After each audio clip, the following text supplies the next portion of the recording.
Next speaker is Professor Diane Havler. She is chief of the HIV/AIDS division. And what about sex workers and drug users that are not here? Nothing about us without us.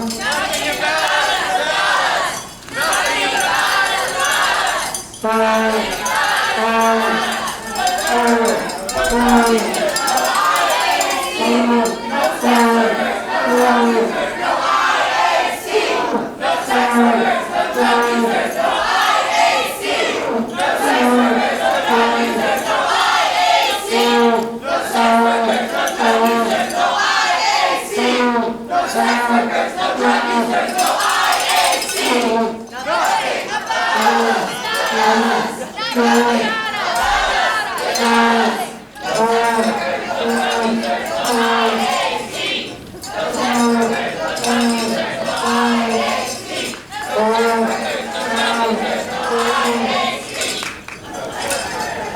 Well, for those of you who didn't know, there's a travel ban and travel ban restrictions to the US for sex workers and drug users, so now you know.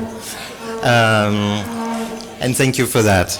Our next speaker, I was going to say, is Diane Havler, who is chief of the HIV/AIDS division and positive health program at San Francisco General Hospital, and professor of medicine at the University of California in San Francisco. She has worked as a researcher and clinician in the HIV epidemic for over 20 years, and she is the local co-chair for AIDS 2012.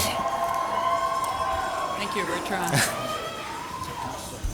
Thanks very much. Well, I have a very easy job, which is to welcome everyone to the conference in the United States. And I cannot tell you how really proud and thrilled that we are back here in the United States after 22 years. Why are we not addressing the fact that the conference is in a country that does not allow affected populations to participate? How do you hold a legitimate conference in a country that does not let people attend easily? Oh, thank you for your comment. Don't patronize me. Begin to address the question. Why did you have a conference in a country that will not let 2 of 3 most affected populations attend? Can you address that, please?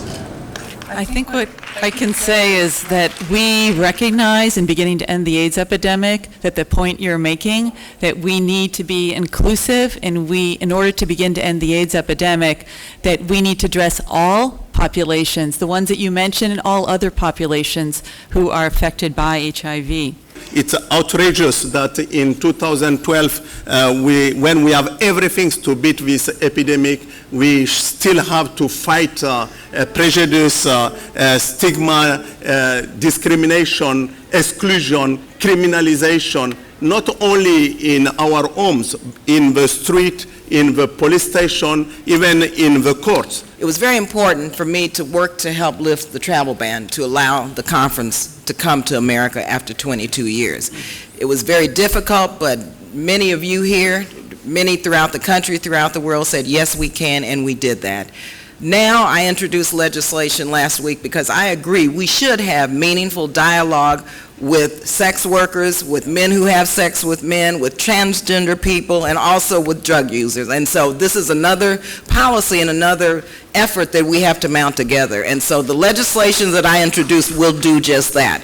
And so that is an important, I think, step in the right direction, but I tell you, during this conference, we need to discuss the prohibitions and the discrimination that still exists, and I don't know how we're going to ever see an end to AIDS in our lifetime, because we do want to see, and we believe that we can, especially with scientific advances now, have an AIDS-free generation, but we have to include all of those populations who must be involved in part of this solution. And so we're going to move forward and work hard in Congress to do just that.